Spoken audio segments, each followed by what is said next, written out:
당신은 혹시 말 한마디 잘못했다는 이유만으로 가족 전체가 밤새 흔적도 없이 사라질 수 있는 세상에서 살아본 적 있습니까?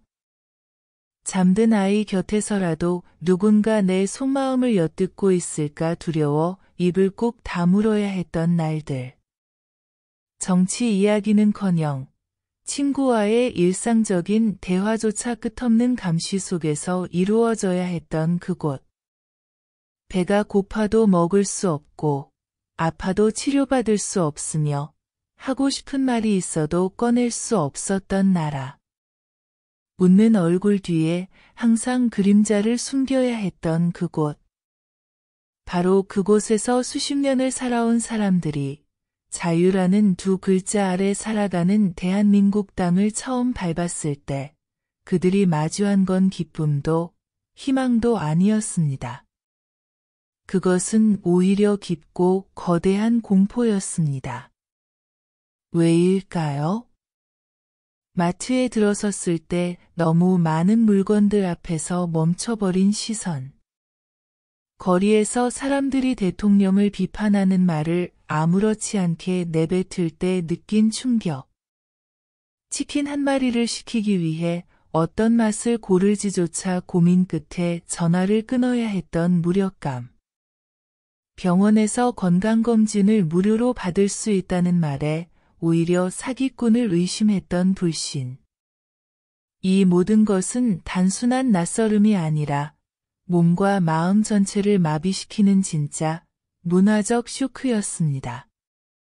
한국 사회의 빠르고 효율적인 시스템, 넘치는 정보, 넘치는 물건, 넘치는 자유.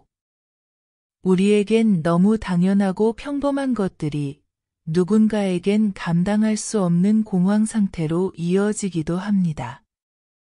우리는 매일 커피를 고르고 채널을 넘기고 불편하면 시위를 하고 병원에 가면 친절한 의사가 맞아줍니다. 하지만 바로 옆 나라에서 온 누군가는 그 당연한 하루를 처음 겪는 날, 손이 떨리고 심장이 조여오고 눈물이 흐릅니다. 왜냐하면 그들에게 자유는 한 번도 경험해보지 못한 감각이기 때문입니다. 자유는 그들에게 벅차고도 낯선 공기였고 고를 수 있다는 사실은 곧 책임을 의미했으며 말할 수 있다는 것은 언제 어디서 감시당할지 모른다는 두려움과 싸워야 한다는 뜻이었습니다. 그렇게 탈북민들은 자유로운 세상 속에서 다시 한번 두려움을 배웠고 생존을 위한 또 다른 적응을 시작해야 했습니다. 지금부터 들려드릴 이야기 속에서 우리는 깨닫게 될 것입니다. 우리가 매일 무심히 지나치는 이 한국의 평범한 하루가 누군가에겐 눈물 없이 마주할 수 없는 충격이며 이 땅에 살고 있다는 사실 하나만으로도 얼마나 감사해야 하는지를 말입니다. 해당 내용에 동의하신다면 댓글에 동의합니다를 남겨주세요. 안녕하세요. 저는 정신건강의학과 전문의 정현우입니다. 저는 오랫동안 탈북민 정착지원기관에서 상담과 치료를 맡아왔고, 오늘은 실제 상담실에서 마주했던 5분의 이야기를 토대로 말씀드리고자 합니다. 첫 번째, 경기도 부천에 사는 박정미 씨는 42 여성입니다. 그녀는 2딸과 함께 탈북했고, 정착 초기 가장 큰 어려움이 대형마트에서의 공황 발작이었다고 고백했습니다. 북한에서는 쌀 하나, 비누 하나도 배급받는 구조였기에 스스로 물건을 고른다는 경험이 전무했지요.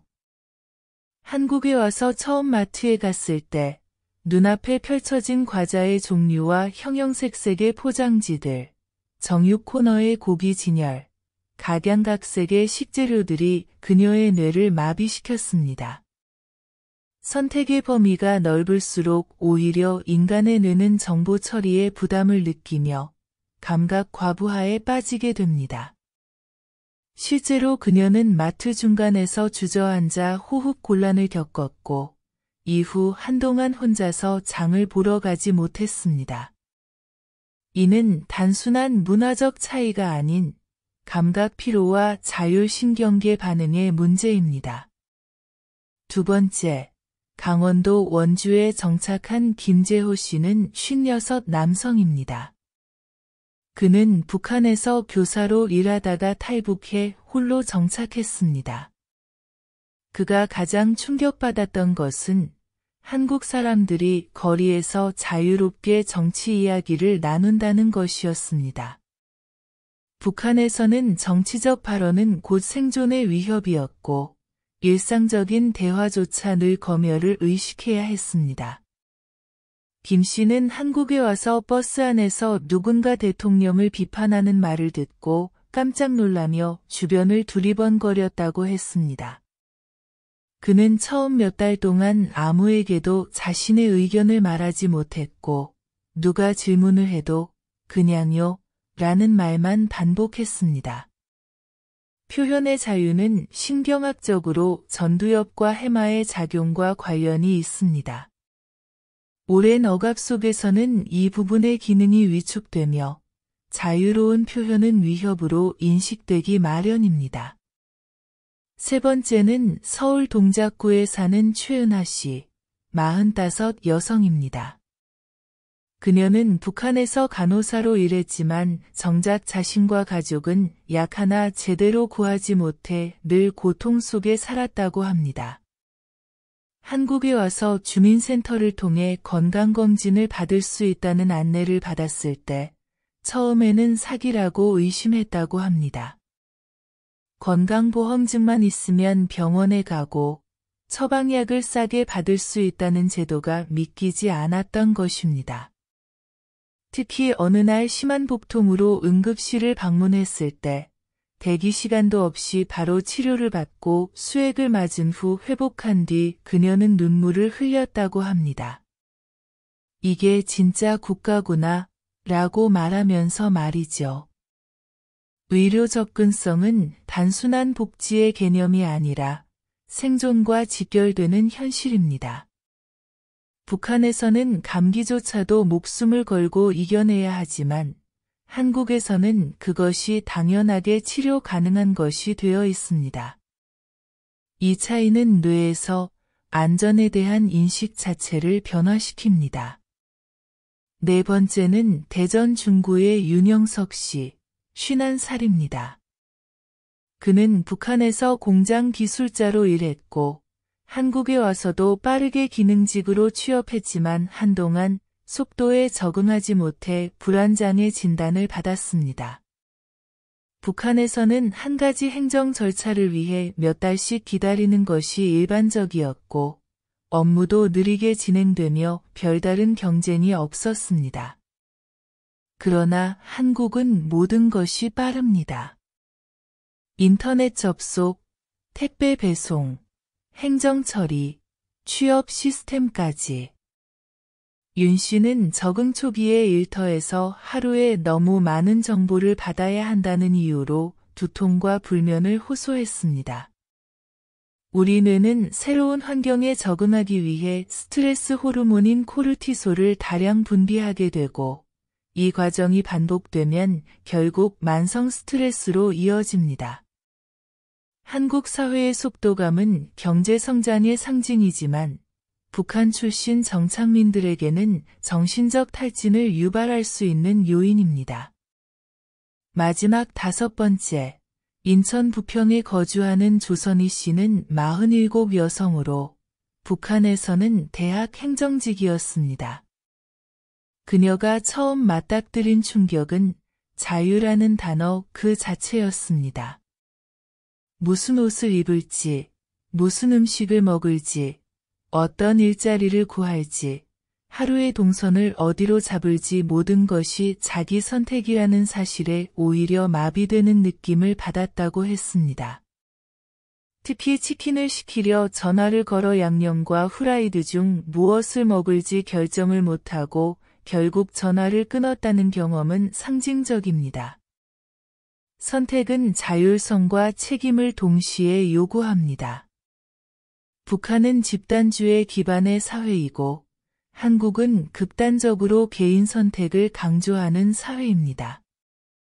따라서 선택의 폭이 넓어질수록 뇌는 더 큰 판단 피로를 느끼며 이는 종종 우울과 무기력으로 이어집니다. 결국 지금까지 살펴본 모든 충격은 단순한 문화 차이나 생활 방식의 불편함이 아닙니다. 이것은 인간의 뇌와 신체 전체를 뒤흔드는 생존 본능과 직결된 신경학적, 심리학적 반응입니다. 눈에 보이지 않는 자유라는 공기 속에서 누군가는 그 자유 때문에 숨을 쉬지 못하고 있었던 겁니다. 자유는 당연한 것이 아니라 누군가에게는 아직도 익숙하지 않은 낯선 환경이자 끝없는 불안의 시작점이기도 합니다. 탈북민들은 지금 이 순간에도 매일 새로운 사회 속에서 살아남기 위한 또 다른 탈출을 이어가고 있습니다. 단지 국경을 넘은 것이 아닙니다. 그들은 언어를 새로 배우고 표정을 새로 익히고 인간관계를 처음부터 다시 배우고 있습니다.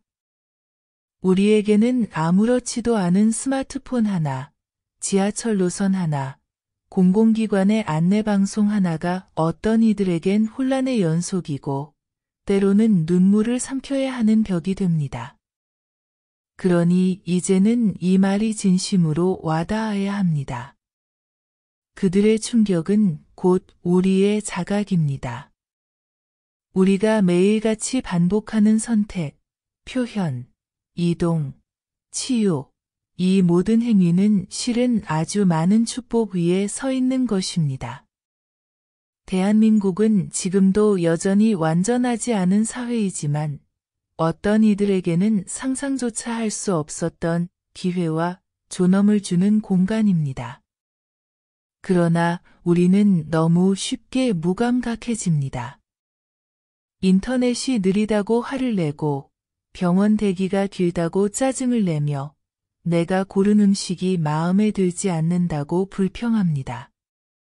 하지만 탈북민들은 말합니다. 여기선 병원에 갈 수 있고 배달을 시켜도 온다는 것 자체가 기적입니다. 그 말 앞에서 우리는 겸손해져야 합니다. 그들이 겪은 충격을 통해 우리는 우리가 가진 것을 제대로 볼 수 있어야 합니다. 무엇보다 중요한 건 이들이 단순히 적응해야 할 존재가 아니라 우리가 함께 이해하고 손을 잡아야 할 동포라는 사실입니다. 우리가 살아가는 이 땅, 이 사회, 이 구조는 수많은 가능성과 자유의 총합입니다. 그리고 그 구조가 누군가에겐 숨막히는 낯설음일 수 있다는 걸 아는 순간, 비로소 우리는 당연한 삶을 당연하게 여기지 않는 성숙한 사회를 향해 나아갈 수 있습니다. 그러니 꼭 기억해 주십시오. 당신이 지금 누군가와 웃으며 대화를 나눌 수 있고, 원할 때 치료를 받을 수 있고, 무엇을 먹을지 고민할 수 있다는 사실. 그 모든 것들이 바로 이 땅의 축복이라는 것을. 그 사실을 자각하는 바로 그 순간, 우리는 더 좋은 대한민국을 만드는 시작점에 서 있게 될 것입니다.